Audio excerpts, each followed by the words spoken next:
Hola, hoy estoy en un Hyundai Kona. En este video te mostraré cómo activar y desactivar las luces automáticas.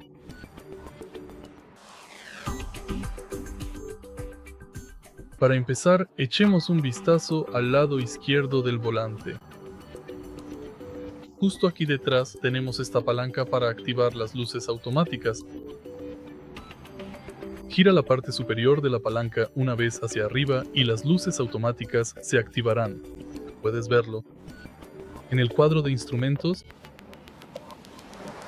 justo aquí. Para desactivarlas, simplemente coloca este botón en la posición 0.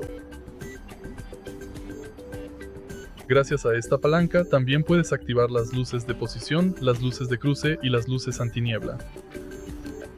Si este video te ha resultado útil, por favor dale like, comenta y suscríbete.